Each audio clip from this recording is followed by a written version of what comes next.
With clue বা without clue এর ব্যবহার আমরা সঠিকভাবে না জানার কারণে আমরা উইথ ক্লু উইদাউট ক্লু এর সমস্যাগুলো সমাধান করতে পারি না।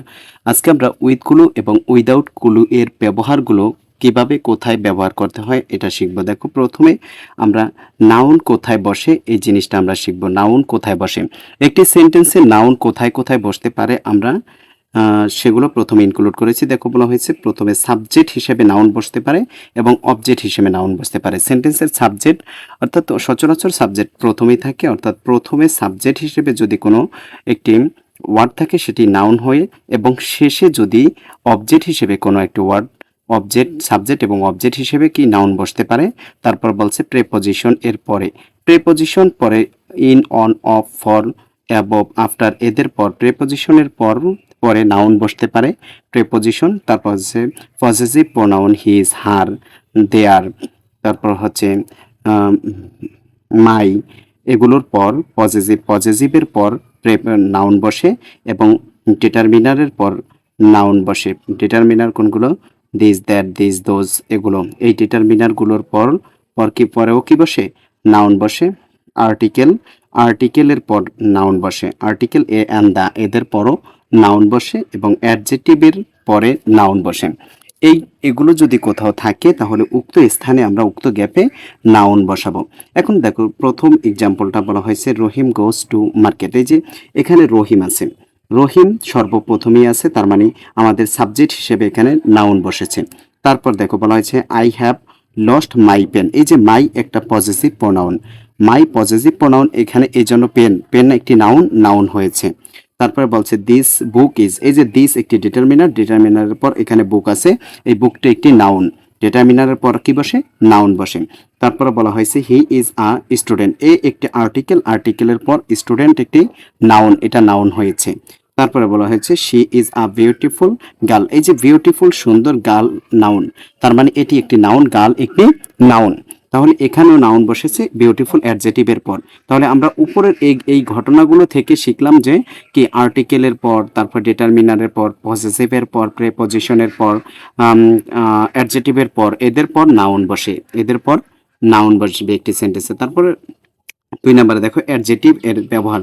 অ্যাডজেটিভ কোথায় বসবে? অ্যাডজেটিভ নাউন এর পূর্বে, নাউনের আগে এবং অ্যাডজেটিভ বসে। মনে রাখবা, নাউনের পূর্বে, ঠিক নাউনের পূর্ব মুহূর্তে তোমাকে কি করতে হবে? অ্যাডজেটিভ বসাইতে হবে। এবং বি ভার্বের পর, বি ভার্ব কোনগুলো? বি ভার্ব হচ্ছে am, is, are, was, war,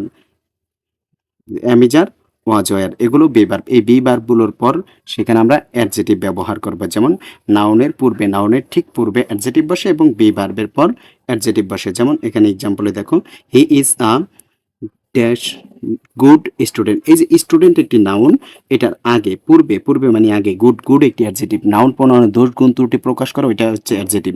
যেহেতু এখানে স্টুডেন্ট হচ্ছে নাউন, তার আগে গুড আছে, গুডটা অ্যাডজেটিভ, এই জন্য এখানে গুড অ্যাডজেটিভ হিসেবে ব্যবহার করা হয়েছে স্টুডেন্টের আগে।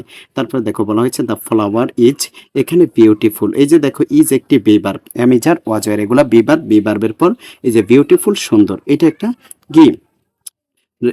এই বিউটিফুল সুন্দর, এটি একটি অ্যাডজেটিভ, তার মানে বিউটিফুল এখানে বি ভার্বের পর অ্যাডজেটিভ বসেছে। তারপর দেখো, এখানে বলা হয়েছে ভার্বের ব্যবহার। 3 নম্বরে শিখবো আমরা ভার্ব কোথায় বসবে। ভার্ব বসবে সাবজেক্টের পরে ভার্ব বসে। সাবজেক্টের পরক্ষণে ভার্ব বসবে এবং টু এর পরে ভার্ব বসে। ভার্ব 2 জায়গায় বসবে, একটি সেন্টেন্সে ভার্ব 2 জায়গায়। একটি হচ্ছে সাবজেক্টের পরপর ভার্ব বসে, একটি হচ্ছে টু এর পরপর ভার্ব বসে। ভার্ব 2 জায়গায় বসবে, সাবজেক্টের পরপর, টু এর পরপর। যেমন এখানে এক্সাম্পলে দেখো, হি গোস টু মার্কেট স্কুল। এই যে এখানে দেখো, হি আছে সাবজেক্ট, এবার এই যে পরপরই গ্যাপ আছে, পরক্ষণে সাবজেক্টের পরক্ষণে যদি তোমাকে গ্যাপ দেয় তাহলে ওইটাকে ভার্ব বানাইতে হবে, তাহলে গোজ একটি ভার্ব। তারপরে বলা হয়েছে I went to go there. এই যে এখানে I want to go there, want, এই যে টু আছে, টু এর পর এখানে গ্যাপ আছে, তার মানে টু এর পর এখানে তোমাকে কি করতে হবে? ভার্ব ব্যবহার করতে হবে, এটা ভার্ব।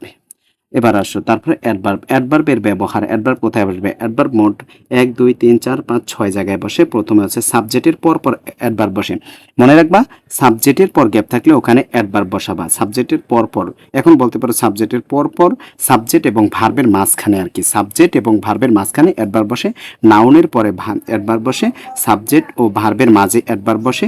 তারপর হচ্ছে অবজেক্ট ও ভার্বের মাঝখানে, অবজেক্ট ও ভার্বের মাঝখানে কি করবে? অ্যাডভার্ব বসবে। তারপর হচ্ছে তারপরে মেইন ভার্ব ও অক্সিলারি ভার্বের মাঝখানে অ্যাডভার্ব বসবে এবং অবজেক্টের পরে অ্যাডভার্ব বসবে। মনে রাখবা অ্যাডভার্ব কোথায় কোথায় বসে। এখানে আমাদেরকে অ্যাডভার্ব ব্যবহার করতে হবে ওই জায়গায় যেখানে সাবজেক্টের পর পর, তারপর হচ্ছে নাউনের পরে সাবজেক্ট ও ভার্বের মাঝে, সাবজেক্ট এবং ভার্ব দুইটার মাঝখানে যদি গ্যাপ থাকে উক্ত গ্যাপে আমরা অ্যাডভার্ব ব্যবহার করব। অবজেক্ট ও ভার্বের মাঝখানে, অবজেক্ট এবং ভার্বের মাঝখানে আমরা অ্যাডভার্ব ব্যবহার করব এবং মেইন ভার্ব এবং সাহায্যকারী ভার্বের মাঝখানে গ্যাপ থাকলে সেখানে অ্যাডভার্ব ব্যবহার করব। অবজেক্টের পরে গ্যাপ থাকলে সেখানে আমরা অ্যাডভার্ব ব্যবহার করব। এবার দেখো প্রথমে বলা হয়েছে শি রিডস দ্য বুক। এই যে দ্য বুক, এখানে শি রিডস, সে পরে দ্য বুক, অবজেক্ট, অবজেক্টের পর অ্যাটেন্টিভলি, তার মানে এটা একটা অ্যাডভার্ব। কারণ অবজেক্টের পর গ্যাপ থাকলে সেখানে কি হবে, সেখানে অ্যাডভার্ব হবে। অবজেক্টের পর গ্যাপ থাকলে সেখানে কি হবে, অ্যাডভার্ব। তারপরে দেখো আই হ্যাভ, এই হ্যাভ হচ্ছে একটা অক্সিলারি ভার্ব আর হচ্ছে ফিনিশড এটা একটা মেইন ভার্ব। দুইটার মাঝখানে যে গ্যাপ আছে এই গ্যাপটা অ্যাডভার্ব হবে, অলরেডি হবে। তার মানে এটা অলরেডি, এটা একটা অ্যাডভার্ব। এই সাবজেক্ট মেইন মূল সাবজেক্ট আর হচ্ছে যে মূল ভার্ব এবং অক্সিলারি ভার্বের মাঝখানে অ্যাডভার্ব বসে। তারপরে he always speak the truth. এই যে এখানে হি অলওয়েজ স্পিক্স হচ্ছে ভার্ব, তার মানে মূল ভার্বের এবং সাবজেক্টের মাঝখানে, মূল ভার্ব এবং সাবজেক্টের মাঝখানে যদি গ্যাপ থাকে তাও কি বসবে, অ্যাডভার্ব বসবে। তারপরে হচ্ছে স্লোলি, এটা সেন্টেন্সের প্রথমে হি ওয়াকড অ্যাওয়ে। এই যে স্লোলি এটা সেন্টেন্সের প্রথমে সাবজেক্টের আগে, সাবজেক্টের পূর্ব মুহূর্তেও কি বসবে, অ্যাডভার্ব বসবে। সাবজেক্টের পূর্বে যদি গ্যাপ থাকে সেখানে আমরা অ্যাডভার্ব ব্যবহার করব। তাহলে এই স্লোলিটা মূলত একটা অ্যাডভার্ব, এই স্লোলিটা মূলত একটি কি, অ্যাডভার্ব। তারপরে দেখো 5 নম্বরে বলা হয়েছে প্রেপোজিশনের ব্যবহার। প্রেপোজিশন কোথায় বসবে? প্রেপোজিশন বসবে সাধারণত নাউনের পূর্বে প্রেপোজিশন বসে। প্রেপোজিশন কোথায় বসে? নাউনের পূর্বে, ঠিক পূর্ব মুহূর্তে প্রেপোজিশন ব্যবহার করবা নাউনের। এবার তারপর হচ্ছে প্রেপোজিশনের পূর্বে এখানে প্রোনাউনের পূর্বে নাউন এবং প্রোনাউনের পূর্বে প্রেপোজিশন বসে। নাউন এবং প্রোনাউনের পূর্বে কি বসবে, প্রেপোজিশন বসবে। এবার দেখো দ্য বুক ইজ অন, এই যে অন দ্য টেবল হচ্ছে একটি নাউন, তার আগে প্রেপোজিশন অন বসেছে। তারপর লুক অ্যাট মি, এই যে মিটা একটি প্রোনাউনের পূর্বে এখানে অ্যাট একটি প্রেপোজিশন, অর্থাৎ নাউন এবং প্রোনাউনের পূর্বে প্রেপোজিশন বসে। কনজাংশন এর ব্যবহার দুটি ওয়ার্ড দুটি সেন্টেন্সকে যুক্ত করতে কনজাংশন ব্যবহার করা হয়। দুটি ওয়ার্ড এবং দুটি সেন্টেন্সকে যুক্ত করতে কনজাংশন ব্যবহার করা হয়। দুটি কমপ্লিট ওয়ার্ড এবং দুটি সেন্টেন্সকে যুক্ত করতে কনজাংশন ব্যবহার করা হয়। যেমন you must read or you will fail, তোমার অবশ্যই পড়া উচিত, নতুবা ইউ উইল ফেল। এখানে অর হবে, মাঝখানে এটি একটি কনজাংশন, যেহেতু অর ব্যবহার করা হয়েছে মাঝখানে এটি একটি কনজাংশন। তারপরে দেখো রহিম অ্যান্ড রহমান, এখানে এই রহিম অ্যান্ড রহমান দুজনকে দুইটা নামকে অ্যাডজাস্ট করার জন্য আমরা এখানে একটি অ্যান্ড কনজাংশন ব্যবহার করেছি। তারপরে ডিটারমিনার এর ব্যবহার, ডিটারমিনার নাউন এর আগে গ্যাপ থাকলে সেখানে ডিটারমিনার বসে, অর্থাৎ নাউনের আগে যদি গ্যাপ থাকে সেখানে আমরা ডিটারমিনার বসাবো। ডিটারমিনার্স কোনগুলো? আর্টিকেল, পসেসিভ, তারপর যে ডেমনস্ট্রেটিভ আর হচ্ছে যে কোয়ান্টিফায়ার, এরা হচ্ছে ডিটারমিনার। আর এই ডিটারমিনারগুলো কোথায় বসবে? আর্টিকেল, পসেসিভ, ডিটারমিনার, তারপর যে ডেমনস্ট্রেটিভ আর হচ্ছে যে কোয়ান্টিফায়ার। এরা কোয়ান্টিফায়ার, এরা কি করবে?